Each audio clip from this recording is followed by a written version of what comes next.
रशियाचे राष्ट्राध्यक्ष Vladimir Putin 4 वर्षांनंतर भारत दौऱ्यावर आले होते. पंतप्रधान नरेंद्र मोदी यांनी शुक्रवारी नवी दिल्लीतील हैदराबाद हाऊसमध्ये त्यांचं स्वागत केले. 23व्या भारत रशिया वार्षिक शिखर परिषदेसाठी भारतात आलेल्या पुतिन यांनी पंतप्रधान नरेंद्र मोदी बरोबर अनेक करारावर स्वाक्षरी केली आहे. या करारामुळे भारतीय व्यावसायिकांना रशियात काम करणे सोपे होणार आहे. भारताचे असे करार इस्रायल, जपान अशा राष्ट्राबरोबर आहेत. पण हा करार नक्की काय आहे ते जाणून घेऊयात. भारत रशिया मोबिलिटी करार, दी इंडिया रशिया मोबिलिटी अग्रीमेंट हा करार झाला आहे. व्लादिमीर पुतिन व पंतप्रधान नरेंद्र मोदी यांचे एकमत झाले आणि त्यांनी या करारावर स्वाक्षरी केली.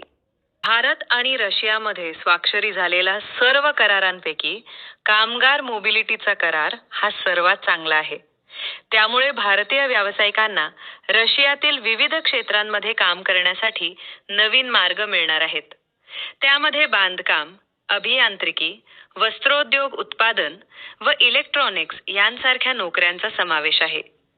या नवीन कामगार मोबिलिटी करारानुसार अंदाजे 70,000 भारतीयांना रशियामध्ये रोजगार मिळण्याची शक्यता आहे.